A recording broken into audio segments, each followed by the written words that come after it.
Kinshasa, capitale de la République démocratique du Congo. Mesdames, Mesdemoiselles et Messieurs, une fois de plus, bienvenue à ce nouveau numéro de Questions publiques, cette émission qui vous permet de réfléchir autour de questions qui gangrènent la République démocratique du Congo. Et nous disons toujours que de ces débats contradictoires pourront naître des mesures gouvernementales intelligentes. Cette émission qui reçoit les grandes figures de la place et qui parle sans tabou avec des vraies questions pour sauver le pays. Vous nous suivez à Kinshasa, vous nous suivez à Brazzaville, vous nous suivez de par le monde sur YouTube, tous les Congolais de la diaspora. Nous vous disons un grand merci de cette marque de confiance que vous nous faites. Et merci pour cette grande équipe technique qui arrive à nous faire ce grand travail pour vous proposer cette émission. À Arnaud Massamba, à Ziko Bwanda, à Emma Ipungu, à Belgodor Mutombo, Louison Kiassi, sous la coordination de Bosco Kabombar. Aujourd'hui, une nouvelle émission, un nouvel invité, parce que l'actualité abonde, les marches du CLC, les morts d'un côté, la police qui réagit de l'autre. Que se passe-t-il aujourd'hui en République démocratique du Congo avec ce ballet diplomatique de chefs d'État? On parlait dans cette émission la machine à voter de Nanga, dans cette campagne où il invite les acteurs politiques. Il en a invité d'ailleurs un qui est sur ce plateau avec nous, avec qui nous allons décrypter l'actualité. Tous les sujets qui fâchent, même au sein de l'UDPS, nous allons décortiquer avec une figure de proue. Les uns l'appellent descendant de Tien Tshisekedi, de l'idéologie de Tshisekedi. Pour les autres, celui, d'ailleurs, par qui devrait passer les changements en République démocratique du Congo. Le cacique, l'intransigeant, Valentin Moubaké. Bonjour. Bonjour. Comment vous allez? Je me porte bien, merci. Je vous présente comment aujourd'hui? Descendant, comme je l'ai dit, de Tshisekedi, toujours conseiller politique de Tshisekedi, ou probable président de l'UDPS? Non, je ne suis plus conseiller politique de quelqu'un qui n'existe pas. Mais il faut noter tout de suite que deux mois avant sa mort, le 25 novembre 2016, M. Tshisekedi m'avait nommé coordonnateur principal de l'équipe gouvernementale de l'UDPS. Donc une sorte de premier ministre maison. Ça voulait tout dire. 2 semaines avant que nous commencions les négociations à la Cinco. Mais avant d'aller plus loin, permettez-moi d'abord de justifier ma présence depuis un certain temps dans votre journal, le vrai journal. Parce que vous faites du bon travail. Merci beaucoup. Et nous apprenons que vous faites l'objet de beaucoup de menaces. Oui. Des menaces barbares et même très vilaines de certaines, que dirais-je moi, de certains coins du pouvoir en place et qui essaient de vous intimider. Notre présence dans votre journal témoigne de notre soutien. Merci beaucoup. Trouvez dans notre présence ici le soutien dans tout ce que vous faites parce que vous faites du bon travail. Et je vous félicite parce que la peur a changé de camp. Bravo pour le travail que vous faites. Vous devez donc vous en féliciter. Merci et beaucoup. Nous tous ensemble. Merci beaucoup, ça me va droit au cœur.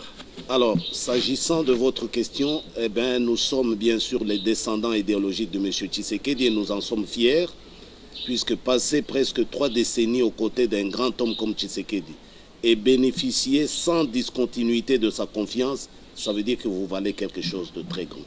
Et c'est ce que nous avons été très humblement aux côtés de ce grand homme-là. Nous nous en félicitons donc et nous avons pris l'engagement, et nous le réitérons aujourd'hui, de continuer l'œuvre qu'il nous a laissée, le travail de l'avènement d'un état de droit démocratique dans ce pays. C'est ça le travail que nous faisons. L'UDPS, hein? Vous êtes de quelle aile? Il n'y a pas d'aile à l'UDPS. El Chibala, El Félix Tshisekedi Tshilombo. Ou c'est ces 2 ailes-là qui battent du plomb. Il n'y a pas d'aile à l'UDPS. On a vu une année de Tshisekedi chacun commémorer dans son coin. Hein? Oui, cela ne veut rien dire parce qu'il y avait d'autres messes aussi à travers le monde, à Bruxelles, à Kibombo, à Kamituga, à Bandolite, n'importe où. L'essentiel, c'est de savoir qui poursuit l'œuvre de Tshisekedi. Je ne peux pas me dire tshisekidiste comme certains se disent lumumbistes aujourd'hui en bradant les richesses du Congo. Lumumba est mort pour sauvegarder les richesses du Congo et le Congo entier. Tous ceux qui bradent l'UDPS avec le pouvoir, aux côtés du pouvoir ou insinueusement contre les valeurs démocratiques ne sont pas de l'UDPS. Ils ne peuvent pas se réclamer de Tshisekedi. Chibala ne peut plus dire aujourd'hui qu'il est de l'UDPS. Mais comment peut-il être de l'UDPS? Il était porte-parole quand vous étiez là, Tshisekedi lui a fait confiance. Mais comment peut-il être de l'UDPS et continuer à fouler aux pieds le testament de M. Tshisekedi. En quoi faisant? Mais M. Tchibala, c'était un usurpateur. Et M. Kabound venait de faire des aveux. La personne qui avait été désignée, et nous le disons sans état d'âme, sans rancune, ce n'était pas Tchibala. Et il le savait. C'est comme ça qu'au sortir de l'audience que M. Kabila m'avait accordée, j'avais dit Tchibala était de la maison, il connaissait la vérité. Je l'avais dit en son temps. Mais beaucoup de gens n'ont pas compris ce que je voulais dire par là. Tchibala a trahi la mémoire de M. Tshisekedi pour avoir trahi le testament, le tout dernier testament de M. Tshisekedi. Et donc, il ne peut pas se réclamer de Tshisekedi aujourd'hui. Il voulait le pouvoir, il voulait les biens matériels. Tout le contraire de la vie de M. Tshisekedi, eh bien, il a ça. Et c'est tout, qu'il reste dans son coin, qu'il ne se réclame pas de Tshisekedi. Pourquoi vous n'avez pas été Premier ministre pendant que c'est vous qui étiez le choix de Tshisekedi selon Kabound? Eh bien, ce n'est pas seulement selon Kabound, c'est la vérité tout simplement qui a mis une année à sortir parce que nous l'avions dit depuis tout le temps, les gens ne voulaient pas nous croire. En fait, tout simplement parce qu'après l'entretien avec M. Kabila a vite constaté qu'après l'entretien avec moi, il avait en face de lui un autre Tshisekedi. Or, lui ne voulait pas que le pays aille dans le sens que Tshisekedi voulait. Il s'est rabattu sur le maillon faible qu'on appelle Bruno Tchibala. Et le résultat... Oui, mais on dit que cet entretien-là, c'est ce qui a fait que vous puissiez y laisser des plumes. Ça a touché à votre personnalité. Aujourd'hui, on dit que quand on parle de Moubaké, on dit oui, il était vraiment classique, mais Kabila l'a pris, l'a roulé vite fait, hein, comme Moubaké. Mais c'est tout à fait le contraire. Si j'étais dans les jambes de M. Kabila, je serais aux côtés de lui comme son Premier ministre. Le fait qu'il ait eu peur, entre guillemets, de Valentin Moubaké, pour se rabattre sur Tchibala. Ça veut dire que c'est Tchibala qui a été osmosé par M. Kabila. Et Moubaké, c'est un autre Tshisekedi qui a été mis de côté, tout simplement. C'est la preuve par excellence que je n'avais pas été voir M. Kabila pour négocier la primature. La primature m'avait été confiée par M. Tshisekedi qui en avait les prérogatives selon l'accord de la Saint-Sylvestre. Et M. Kabila n'a pas voulu respecter cette dernière volonté de M. Tshisekedi. Et pour nous, ça s'est arrêté là. S'il voulait se rétracter aujourd'hui et vous reprenez, ça va marcher? Pour sauver quoi? Pour sauver l'accord, comme on dit, le respect intégral de l'accord. Oui, mais le Congo est où aujourd'hui avec l'accord? Il n'y a pas que cela, et je crois que nous allons en parler. Oui. M. Kabila a foulé au pied la volonté de M. Tshisekedi, la dernière volonté. À l'époque, il fallait diriger le Congo. Aujourd'hui, le Congo va à volo. Et donc, il a choisi ce qu'il voulait, c'est-à-dire faire la politique politicienne comme tout le monde, fouler au pied ce qui était convenu à Saint-Sylvestre, à la Cinco. Et maintenant, moi, je dis, je le laisse aller sur son chemin. Moi, je poursuis le mien et ça s'arrête là. Je ne suis pas une roue de réserve. Je ne suis pas une roue de réserve. Moi, je réponds de la volonté de M. Tshisekedi. Et à l'époque, cette volonté n'a pas été respectée et ça s'arrête là. Si aujourd'hui, ça ne va pas avec Tchibala, pour dire maintenant Moubaké venait, c'est en vertu de quoi? Ou Félix Tshisekedi, parce qu'on parle des rapprochements maintenant. Eh bien, moi, je ne suis pas l'actuel conseiller spécial. Je ne suis pas son a eu des contacts avec Félix. Je ne suis pas le porte-parole de Félix Tshisekedi. Posez-lui la question, mais moi, je ne suis pas une roue de réserve. J'ai été le Premier ministre désigné par M. Tshisekedi. Tout le monde le sait, tout le monde l'a su. Il n'y a pas que la classe politique qui le sait. Et même sur la table de M. Kabila, la lettre de M. Tshisekedi est sur la table de M. Kabila. Qu'est-ce que vous vous êtes dit quand vous êtes vu avec Kabila? Dites-moi, vous avez dit quoi? Vous lui avez dit quoi? Il vous a dit quoi? Mais j'ai déjà parlé de cela dans la presse. En fait, M. Kabila a commencé par me féliciter pour mon courage d'avoir été le voir, parce qu'il avait adressé une invitation au rassemblement. Le rassemblement a décliné cette invitation-là. Et moi, il m'a invité comme personnalité politique, et pour cause. Quelque part, M. Kabila savait que c'est celui-là qu'on m'avait désigné. Mais on ne s'est jamais rencontré, c'était la première fois.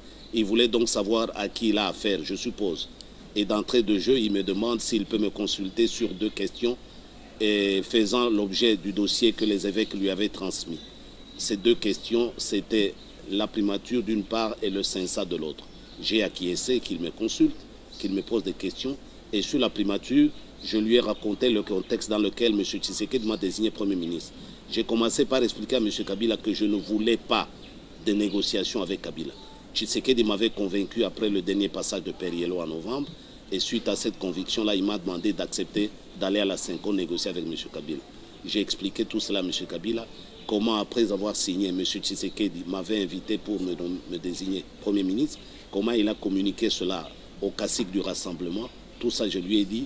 Et j'ai pris à témoin, je prends d'ailleurs à témoin ses collaborateurs qui étaient à ses côtés, son directeur de cabinet et Maître Nkoulou, d'ailleurs, qui du reste était avec nous à la Cinco. Donc, c'est cela. Et quand je lui ai exposé cela, M. Kabila a eu, j'allais dire, aussi de son côté le courage de me dire que ses relations avec l'UDPS ne dataient pas de ce jour-là qu'on se voyait. Ah bon? Ah oui, il m'a dit que nous nous rencontrons dans des capitales européennes, mais je n'ai jamais voulu médiatiser ces rencontres à la demande des intéressés eux-mêmes de l'UDPS. Et ah oui, ça je vous l'ai dit. Et il me précisera qu'il n'y a pas longtemps que Chilombo était ici, même s'il nie aujourd'hui qu'il me rencontre. Il était ici pour la dernière fois avec le conseiller spécial de M. Sassou Nguesso, M. Abbas. Moi, Kabila, je pensais que c'était pour régler définitivement les questions des obsèques de son père, mais il vient d'entrée de jeu, il me demande pourquoi j'hésite à le nommer Premier ministre, si c'est sa tête qui me faisait pas mal, qui me faisait mal. Alors moi, Kabila, j'ai arrêté cette conversation immorale. Parce que moi, Kabila, même moi, à la mort de Mouzé, j'ai attendu d'abord son enterrement avant de prêter serment. J'ai arrêté cette conversation immorale. Vous vous imaginez. Là, il a bien fait pour vous diviser. Hein, non, il a bien fait pour diviser dire, pour mieux régner. Il a bien fait pour dire la vérité aux gens qui voient Kabila nuitamment pour des raisons que nous ignorons et plusieurs fois. Et quand Moubak répond à une invitation, parce qu'investi d'une mission de M. Tshisekedi, il devient traître, il faut l'évacuer de l'UDPS parce qu'il gêne. Voilà la réalité. Alors, par rapport à cette réalité, on dit que l'accord n'est pas respecté. Et le CLC a commencé à appeler les marches. La dernière, c'était le 25 février. La police avait parlé des 0 morts. Il ne fallait pas qu'il y ait des coups de feu. On va bien réprimer ça de manière professionnelle. Ils ont parlé des 0 morts, mais après, Eric Tomba Mbandaka, à Kinshasa, Rossi, Mukindi Chimanga est tombé ici à Lemba, à Saint-Benoît. Votre réaction par rapport à cette manière de faire? Vous savez ce qui est dramatique dans cette affaire? Il y a eu les morts, bien sûr, il faut les déplorer. Mais il faut remonter à la quintessence même de l'accord de la Saint-Sylvestre. Nous sommes le 19 décembre 2016. Kabila a un fin mandat. M. Tshisekedi fait un discours qui nous a laissé, moi personnellement, un goût amer. Il nous demande de ne pas descendre dans la rue, il nous demande de rester calme. Ce jour-là, si Tshisekedi nous avait laissé agir, je crois qu'on ne parlerait plus de Kabila aujourd'hui.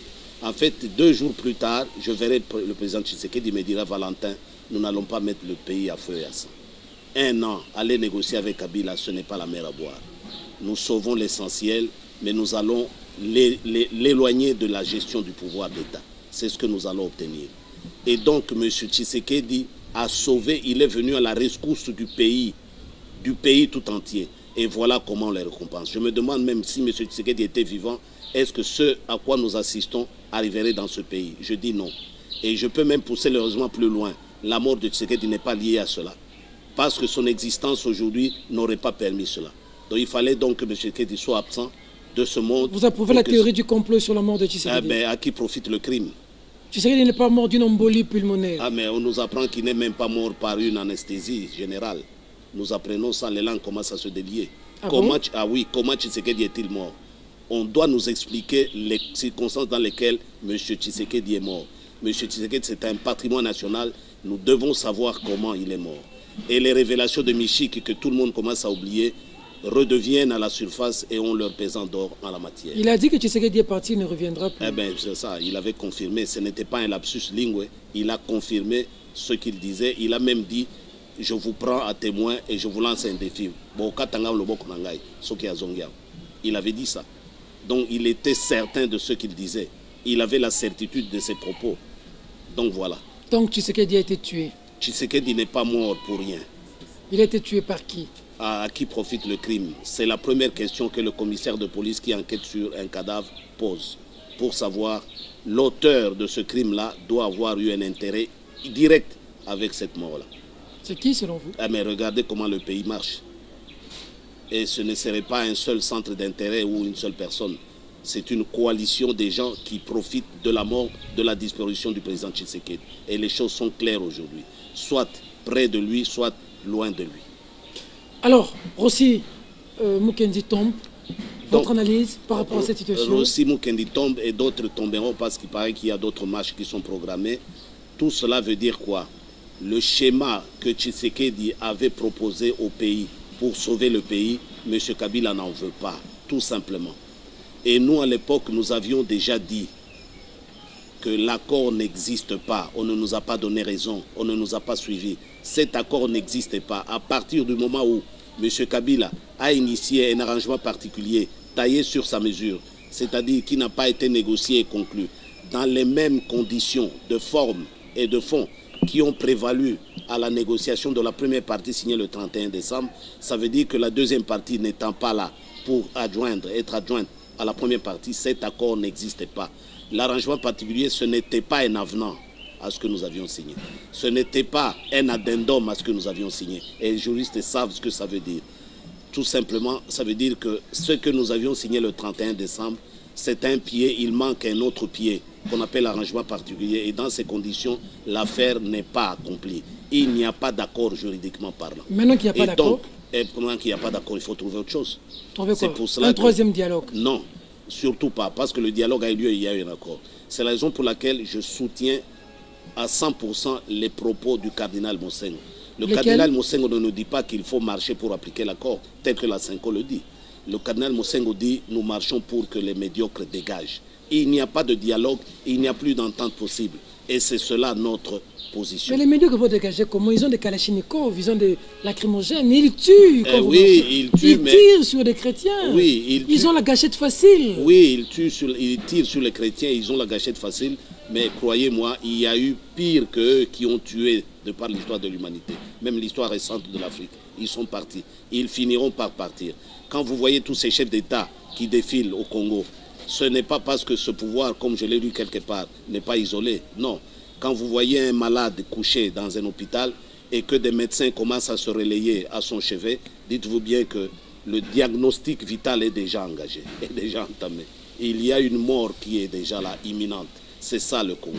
C'est ça le régime Kabila. Ce régime est arrivé à sa fin. Il n'y a plus de régime à sauver. Nous l'avions dit au mois d'octobre de l'année dernière. Et même, plus que les jours passent, plus même la peau de Kabila sera difficile à être sauvée. Et je le lui ai dit publiquement ici, dans une matinée politique. Comment ça, ça peut être difficilement être sauvé? Mais voyez comment tout le monde vient ici. Et même le Botswana déclare qu'il est prêt avec une armée pour venir chasser Kabila. Une armée ne vient pas distribuer des roses, des fleurs de roses. Une armée vient pour déchoir par la violence. Et on ne va pas déchoir un régime en laissant en vie l'auteur, le gourou de la secte de ce régime-là. Des choses sont claires, le Zimbabwe l'a dit. Et quand le Zimbabwe le dit, ça ne vient pas seulement du Zimbabwe. Non, mais quand, le numéro 1 des Nations Unies vous dit que le Congo c'est un abattoir humain, il n'y a pas pire mot que ça. Il n'y a pas pire mot que d'exprimer ce qui se passe au Congo. Et à ce moment-là, il n'y a plus de circonstances atténuantes. Quand vous érigez des abattoirs pour abattre des humains dans votre pays, vous n'êtes plus un pays, vous n'êtes plus un dirigeant. Vous voyez. Quand on cherche des Kalachnikov dans l'Est pour défendre l'intégrité du territoire, en Ituri encore ce matin, 30 personnes viennent de tomber, l'armée ougandaise a fait incursion. Les gens tombent au Congo, hein, dans l'Est, les gens peuvent se promener avec des vaches jusqu'au Kwango, mais quand les gens marchent ici, là on voit la force de l'armée, de la police. Comment vous analysez cette situation? Non, c'est une situation que nous avons vécue de par l'histoire, peut-être pas contemporaine, mais moyenâgeuse, et j'en passe. Dans les pires dictatures, nous avons connu cela. Mais nous savons comment ces dictatures ont fini, de la même manière, dramatiquement. Et leurs dirigeants et leurs régimes, et leurs turiféraires qui entretenaient ce genre de situation. C'est ce qui arrive. Nous sommes des témoins, vous et moi, privilégiés, de l'histoire macabre de ce pays. Nous allons assister à ce qu'on appelait à la chute de Constantinople à l'époque. Nous allons assister à cela. Oui, mais il y a les élections, c'est pour bientôt. Il n'y a pas d'élection. On va même parler avec vous pour la machine à voter dont vous avez été invité. Il y a les élections au mois de décembre. Est-ce que vous ne pouvez pas attendre, demander vos marches au Moubaki, calmez-vous d'abord là-bas avec votre base. Allons aux élections, puisque vous avez une base, vous allez être élu. Pourquoi vous voulez les désordres? Donc vous êtes contre les élections. C'est comme ça que la majorité dit cap vers les élections. Mais nous avions eu des élections en 2006. Où est Bemba aujourd'hui, qui est allé crédibiliser ces élections? Il est à La Haye. Ce n'est pas parce que ces militaires ont tué en Centrafrique qu'il est là-bas. Parce qu'on tue chaque jour dans ce pays. Ce n'est pas parce qu'il est allé en Centrafrique. Les armées étrangères sont dans ce pays. Ils tuent au vu au-dessus de tout le monde. Le rapport mapping des Nations Unies vient d'être ressuscité. Vous savez, plus de 600 pages des massacres de 93 à 2003 dans ce pays. Qui ne connaît pas ce qui se passe dans ce pays? On n'a jamais arrêté personne. Donc Bemba est là, ce n'est pas à cause de ce qu'on dit. Mais il est là pour autre chose. En 2011, Tshisekedi a gagné les élections, vous connaissez la suite. Tshisekedi n'a pas exercé le pouvoir dans ce pays. Donc les élections ne sont pas une fin en soi dans la situation politique de ce pays. Et je voudrais que ceux qui nous suivent soient conscients de cela. Détrompez-vous. Les élections ne sont pas la solution aux problèmes que nous avons. La solution, c'est quoi? Et c'est pour cela qu'on veut nous amener à des élections vaille que vaille. Ah, c'est comme ça que Joseph Kabila a raison. Il dit qu'il faut réfléchir entre élections et développement. Non, non, donc il a raison. C'est tout à fait autre chose. Parce que vous dites que les élections ne sont pas... On ne développe pas un pays qui n'est pas dans les conditions normales de développement. Et le Congo a perdu tout repère comme un pays. Tout repère. Nous sommes un pays qui ne répond plus à la définition d'un pays. On devait avoir un territoire que nous contrôlons. Nous ne contrôlons pas. Vous venez de parler de l'Ituri avec des militaires ougandais. Je vous parle des Mbororo, je vous parle des éleveurs qui se baladent partout où ils veulent pour s'installer sans aucune forme de loi qui autorise cela. Et donc, nous ne sommes pas un pays sur le plan même du contrôle du territoire national. Nous ne sommes pas un pays sur le plan de la démographie de ce pays, de la population. Nous ne savons pas qui est Congolais, qui ne l'est pas dans ce pays. Vous venez de n'importe où vous arrivez, vous devenez Congolais, vous faites ce que vous voulez. Nous ne sommes pas un pays par rapport à un pouvoir qui n'existe plus. Aucune institution n'est légitime dans ce pays. Vous voyez donc, et le dernier critérium pour être un pays, être reconnu au niveau de la communauté internationale, quand des pays disent qu'ils vont venir chasser votre président pour installer la démocratie, c'est vous dire que vous n'êtes plus un pays par rapport à aucun critère de définition des politologues pour définir un pays. Dans ces conditions-là, commencez par redevenir un pays en quoi faisant En quoi faisant? Mais c'est tout à fait simple. Nous disons qu'il faut remettre de l'ordre dans le pays.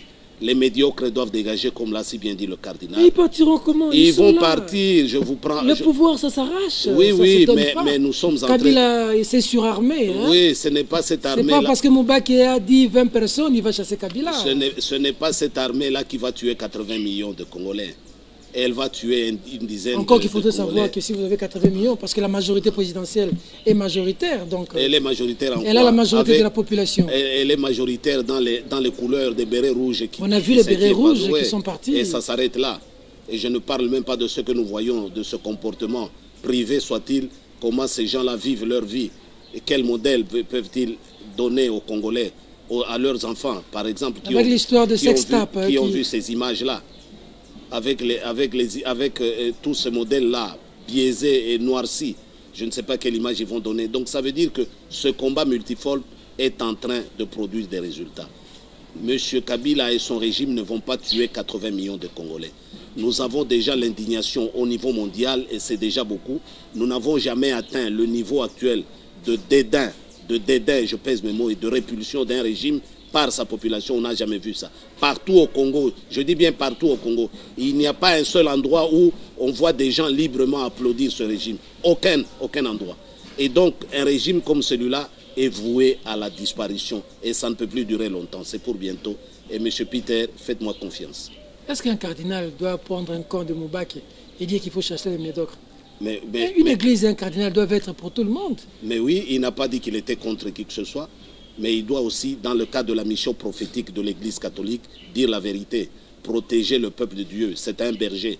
Et dans ce cadre-là, ne lui demandez pas d'être au milieu du village comme certains veulent argumenter. Au milieu du village, c'est-à-dire entre le mal et le bien. Lui, il doit être du côté du bien et pas du côté du mal. C'est ce qu'il a fait. Et ce que je lui exhorte à continuer à faire.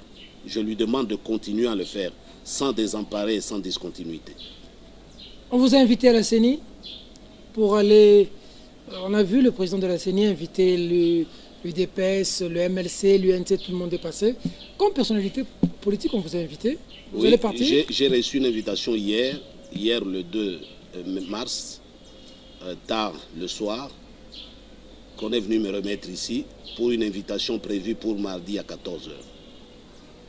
Et on nous demande... Mardi 6 mars, hein? Mardi 6 mars. Et il me demande, Nanga, qui a signé l'invitation, le président de la CENI, d'échanger sur le processus électoral. Il se réfère pour cela à un paragraphe de l'accord global inclusif de la CENCO, le paragraphe 4 romain.1. J'ai lu ce paragraphe, mais je lui rappelle le paragraphe qui suit juste après, 4 romain 5. Ce paragraphe est très clair. À la CENCO, sur la CENI, nous avons dressé un constat que l'impartialité et l'indépendance de la CENI n'étaient pas à l'ordre, n'étaient pas avérées. L'impartialité et l'indépendance de la CENI n'étaient pas avérées.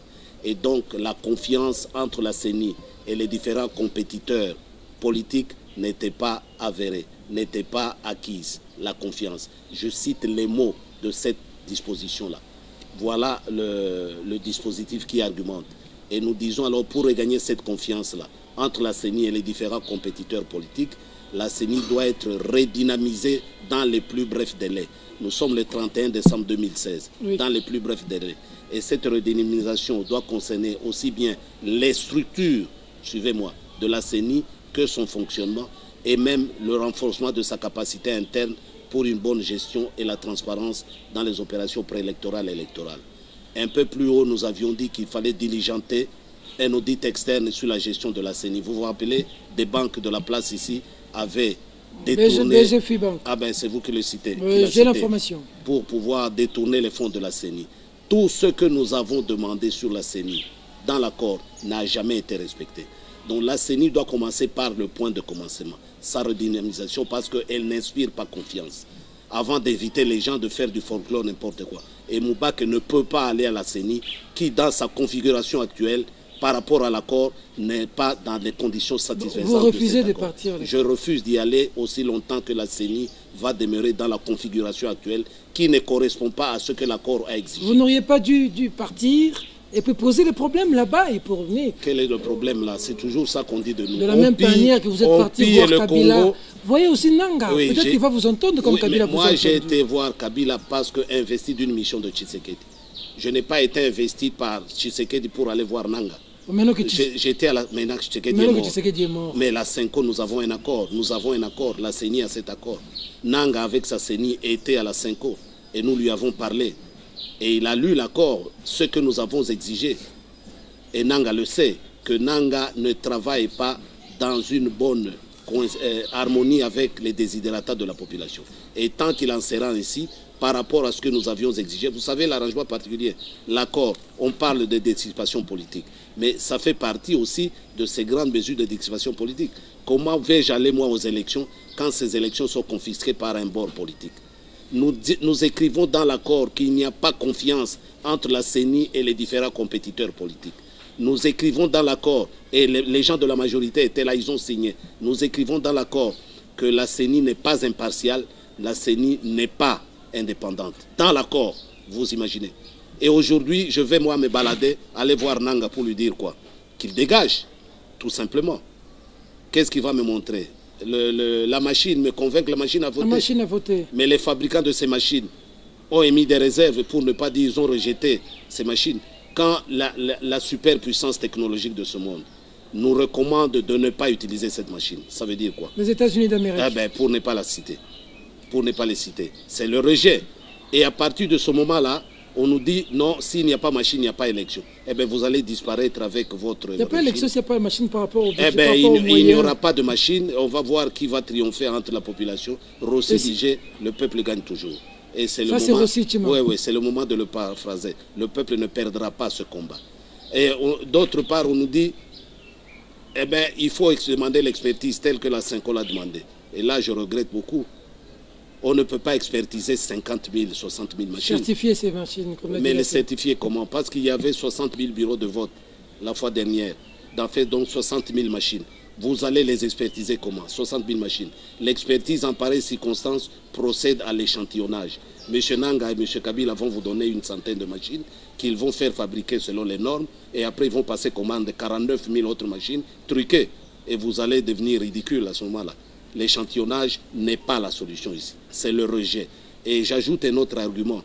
Vous savez, dans le monde de consommateurs, il y a un principe, quand vous ne connaissez pas les conséquences immédiates de l'utilisation, de consommation d'un produit, c'est le principe de précaution. Il faut rejeter ce produit. C'est le principe qui est appliqué par les pays sur ce qui concerne les OGM, par exemple. Les conséquences sur l'environnement, sur la santé humaine, eh bien, le principe de précaution exige qu'on rejette tout simplement l'utilisation. On rejette et puis après, qu'est-ce qui arrive? Eh bien, nous faisons ce que nous avions fait en 2006 et en 2011. Des élections catastrophiques? Ah non, les élections étaient catastrophiques par certains voulu qu'elles soient catastrophiques. Il n'y a jamais que les élections mènent la paix. Mais et donc il faut éviter les erreurs du passé. Et les donc erreurs il faut une machine qui vienne nettoyer tout ça. Les erreurs ne viennent pas de la machine, mais de l'homme qui manipule la machine, et encore la preuve.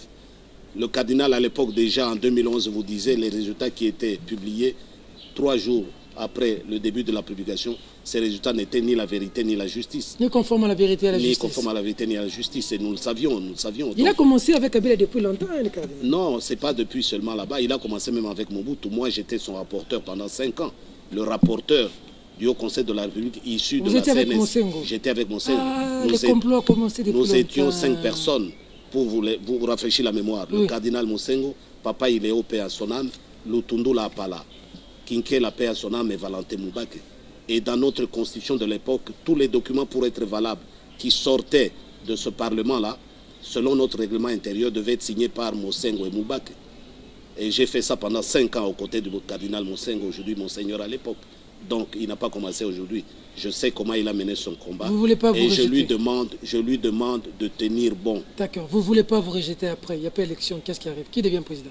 Mais mon cher ami, cette question-là, vous savez, elle m'offusque chaque fois qu'on me la pose. C'est Kengo 80 millions ou de Congolais. 80 millions de Congolais. C'est Kengo. Donc tout ce travail ce sera fait pour Kengo alors. J'ai déjà vu Jeune Afrique qui vient de bosser son portrait. Hein. Kengo peut bien mijoter ce qu'il peut mijoter. Kengo ne dirigera pas. Mais si vous chassez Kabila, c'est Kengo qui constitue. Là, vous n'allez plus respecter la Constitution parce que ça vous arrange. Mais la Constitution n'existait plus dans ce pays. Nous sommes déjà hors Constitution. Nous n'avons pas d'élection depuis 2016, à la fin du mandat. Aucune institution n'est valable. Aucune. Nous sommes dans quelle Constitution? Nous ne sommes plus dans la Constitution. Si Kabila partait, vous réussissez à chasser Kabila. Dans un régime spécial. Ça va faire quoi? Vous allez vous organiser nous, vous allez faire comment? Oui, mais la prise de la Bastille a donné lieu à quoi? Tout à fait autre chose. C'est cela. Le peuple va se décider sur l'après-Kabila. Et du reste, nous sommes déjà dans l'après-Kabila. Quand vous voyez tout ce balai diplomatique, nous sommes dans l'après-Kabila. Un mot par rapport à ce balai diplomatique? Ça augure quoi? Ça augure la fin du régime, ça augure une fin, la recherche d'une solution paisible au départ de M. Kabila et de la fin de son régime. Et j'espère qu'il va comprendre qu'il n'y a pas de résistance possible devant une telle grogne, qu'elle soit interne ou externe. Ce n'est plus possible. Il n'y a plus de régime à sauver. Je ramasse ça en gros, parce que moi j'aime qu'on parle des sujets d'actualité, et puis j'ai mis mes questions à moi, par rapport à l'observation. M. Valentin Moubake, comment dans un pays, je reviens dans l'IDPS, on n'a pas fini là-bas, comment dans un pays comme le nôtre, avec des gens comme de Valentin Moubake, le Congolais vit dans une misère comme pas possible. Nos voisins, le Rwanda, maintenant que je vous parle, Porsche signe là-bas pour fabriquer des véhicules, 5000 véhicules par année. Même le petit étudiant doit avoir sa voiture. La voiture ne peut pas être du luxe. Le lait, c'est à la portée de tout le monde. L'école publique qui est gratuite. Le courant avec le lac qui vivent. Avec du gaz, ils ont du courant. Mais comment ici, chez nous, mettre le pain dans la bouche est un problème. C'est-à-dire que le Congolais aujourd'hui, le grand Congo, est réduit à quoi aujourd'hui? Ne vous époumonnez pas par des exemples, M. Peter. Tout cela relève d'une seule question, le manque de leadership.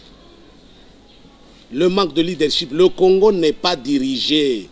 Il faut avoir le courage de le dire haut et fort. Le Congo n'est pas dirigé. Tout simplement. Regardez, je viens de lire la guerre de l'eau. Nous devons nous prendre l'eau du Ubangi, nord et sud Ubangi, pour alimenter et remplir le lac Tchad. Vous savez quelles sont les conséquences de cette affaire-là sur l'écosystème? C'est comme si, vous voyez, vous prenez une quantité d'eau. Cette eau-là vient de quoi? De la pluviométrie, des affluents, des écosystèmes, et tout ça est asséché. Cette quantité-là qui alimente, parce qu'elle n'existera plus. Et quelle sera la conséquence sur l'écosystème? Qui a fait un modèle réduit mathématique sur l'évolution de l'écosystème environnant pendant 10 ans à venir, pendant 10 ans à venir par rapport à cette ponction-là. Qui? Voilà encore un exemple qui est d'actualité, parce qu'il y a un pays qu'on appelle le Nigeria et la Chine qui ont eu leur magot, qui ont leur projet dans la tête, ils donnent quelques fonds à gauche, à droite, et tout ça est ficelé sur le dos des Congolais. Le Congo n'est pas dirigé. C'est un problème de leadership. Et Tshisekedi ne cessait de le dire. Tshisekedi n'a cessé de le dire. Et aucun Congolais va bénéficier de ça. Alors, ça veut dire... va partir là-bas. Non, mais non. Aucun Congolais ne va... Non, les gens vont avoir leur prébande à gauche et à droite sous la table. Comme le pétrole est ponctionné au large de Mwanda. Comme le cobalt, le cuivre, c'est à gauche, à droite. Vous imaginez, nous bénéficions de quoi? De rien, de rien. C'est ça que... Vous êtes là. Mais la mauvaise gouvernance, c'est le manque de leadership. Bloomberg vous a montré 80 sociétés. 80 sociétés d'une famille qui est dans tout, même dans le charbon, les Makala. Et vous voulez quoi que les résultats? Il n'y aura pas de miracle par rapport au développement du pays, par rapport à l'amélioration des conditions socio-économiques des Congolais. Notre problème, c'est de changer ce leadership. Et quand Mosengo parle de médiocre, le cardinal, le mot n'est même pas fort, le mot n'est même pas approprié. Il est très bon. Il est très bon. Voilà vous-même les questionnements que vous posez. Comment un pays qui a 70%, je dis bien 70%, des réserves mondiales du cobalt, vous prenez des gisements entiers, vous donnez à des copains, dans des gré à gré, des gisements entiers, donc des individus comme Dan Gettler commencent à exploiter 70% des réserves mondiales d'un pays en cobalt. Ça veut dire tout ce qui est programme des véhicules électriques, tout ce qui est programme nucléaire, tout ce qui est programme dans le domaine spatial, c'est ce monsieur-là qui va orienter cela. Où est-ce que vous pouvez comprendre des choses comme ça? Quand vous avez un code minier qui vous dit le pays est divisé en carrés miniers, tout celui qui achète un carré minier, il devient propriétaire de ce qui est en dessous dans le sol de son carré minier. Donc vous amenez votre veste au lavage, on vous lave la veste devient propriétaire de la maison qui a lavé. Vous avez déjà vu ça? C'est quelle logique ça? Mais c'est ça qui se passe dans ce pays. Quand il met dans le même code minier, l'article 276, lisez cet article-là, il parle de clause de stabilisation. Stabiliser le pillage. Ils disent que le jour où le Parlement congolais va modifier une seule disposition du code minier, à dater du jour où vous allez voter cette modification, tous les bénéficiaires des avantages dans le cadre de ce code minier maintiennent leurs avantages pendant 10 ans. Vous allez appliquer vos modifications 10 ans après. Vous avez déjà vu un pays comme ça où? Vous avez déjà vu. Et il y a un parlement. Qui signe des choses comme ça? Ah mais voilà. Il y a un parlement, soi-disant. Il y a une classe politique, soi-disant, qui est incapable de voir un seul instant où elle intervient. Et je peux vous dire des exemples. Moi, j'ai des copies des contrats léonins. J'ai fait une émission en 2004, que je vais lancer avec d'ailleurs le vice-ministre de l'Intérieur de Basile. Je crois qu'il va se morfondre quand il va vivre. Il ne faut pas citer des noms ici. Oui, qui vont énerver la population. Mais il va savoir. Je vous épargne des noms qui vont énerver la population. En tout cas, il va se poser la question de savoir si c'était lui le journaliste qui me posait des questions. J'ai retrouvé un DVD de l'époque où je parle du pillage 2005. Donnez-moi ça. 2005, qui parle de voix de mémoire. Voilà, j'ai pensé à vous. Qui parle du pillage des ressources de ce pays, où je vous montre les contrats de Malta Forest, les contrats de Dan Gettler, le roi du Katanga, qu'on dit aujourd'hui. Mais tout ça a été fait depuis 2003, 2004, 2005, 2006. Nous sommes dans le pillage dans ce pays. Et vous comprenez pourquoi le secteur des mines n'a connu qu'un seul ministre depuis jusque-là. Où avez-vous déjà vu un ministre? Le chef coutumier, Martin Kabouloul. Où est-ce que vous avez... cette fois-ci, c'est vous qui citez les noms. Moi, je cite les noms. Oui. Je connais pour aider les téléspectateurs. Alors, comment pouvez-vous... Le ministre des Mines de la RDC. Comment pouvez-vous... Il s'appelle Martin Kabouloul, non? Exactement. C'est lui le ministre des Mines. Voilà, comment pouvez-vous expliquer des choses comme ça? Si ce n'est pas un maintien d'un système mafieux que lui contrôle. Bon, maintenant, la question est celle-ci. Vous avez des histoires comme ça, vous bouffez. Les gens souffrent. Mais ils vont à l'école de manière difficile, ils terminent, ils n'ont pas de travail. C'est encore une autre question que je vous pose. Et puis ils créent des petites structures dans les avenues parce qu'ils n'ont pas de boulot. Les fonctionnaires ne sont pas bien payés, c'est leurs femmes qui vendent dans les rues. Arrêtez-vous d'abord là-bas, ils sont au bord des routes, vous les dégagez. C'est ce que je vais poser comme question. Vous les violentez. Vous leur violentez pendant que les mines que vous vendez, elles n'ont pas ça. Le peu, avec leur intelligence, ils créent dans les rues pour survivre. Leurs maris sont des fonctionnaires, les femmes viennent vendre dans les rues. Leurs maris, c'est des militaires, des policiers. Vous venez encore vous vendre. Est-ce que, selon vous, lorsque l'État agit de la sorte, dans un pays où il existe un certain Valentin Moubaki, il faut que les gens qui vous suivent maintenant fassent quoi? Les gens qui me suivent comprendront que ce n'est pas la première fois que je dénonce cela. Je l'ai dénoncé dans tous les médias depuis plus de 10 ans maintenant. Je ne fais que ça. Vous savez, Valentin Moubaki n'a pas une arme, n'a pas une Kalachnikov, il n'a que sa langue. Et il a la formation reçue aux côtés du vaillant combattant Étienne Tshisekedi Wamuluma. Je ne fais que ça. Jamais ils ont entendu Valentin Moubaki caresser ce pouvoir dans le sens des poils. Jamais. parce qu'il n'y a même pas de poil à Une caresser. fois, vous avez appelé Kabila président à la sortie de l'audience. Oui, je l'ai appelé président même aujourd'hui. C'était pour la première fois. Non, je peux l'appeler président Parce qu'avant, vous aujourd'hui. l'appelez M. Kabila. Oui, je continue à appeler les deux. Vous savez pourquoi? Pourquoi? Du vivant de Tshisekedi. M. Kabila a été reconnu président de ce pays et Tshisekedi président du CENSA. Donc voilà. Même si M. Kabila s'est mal comporté vis-à-vis de l'accord et particulièrement vis-à-vis de M. Tshisekedi, nous faisons notre travail citoyen, nous adoptons notre comportement. Vous avez toujours le même moyen. Non, c'est ça la vérité. Vous savez, le jour où Tshisekedi m'a dit, c'est vous le Premier ministre. Vous savez ce qu'il m'a dit? Et j'ai dit ça à M. Kabila. Je l'appelle M. Kabila pour qu'il se remémore ce que je lui ai dit. Je mets ça sur la place publique. Vous l'avez dit ça? J'ai dit à M. Kabila, M. Tshisekedi m'a appelé, il m'a dit, c'est moi le Premier ministre. Mais me connaissant, il me dit, Valentin, je ne veux pas de remous. Je ne veux pas que vous alliez ouvrir des placards parce que vous y trouverez beaucoup de cadavres. Vous n'aurez même pas le temps d'instruire des dossiers. Amenons tout droit aux élections. Voilà ce que Tshisekedi m'avait dit. Voilà la grandeur de cet homme-là. Et j'avais dit ça à M. Kabila. C'est pour cela aujourd'hui quand je dis M. Kabila, il n'y a plus de régime à sauver. Il ne reste que sa peau à sauver. Et plus les jours passent, plus même sa peau sera difficile à sauver, je sais de quoi je parle. Parce que je lui ai dit ça, les thèmes de M. Tshisekedi. Je n'ai pas caché. Et je vous le répète, c'est une primeur que j'ai réservée au vrai journal. Merci beaucoup. Pour finir.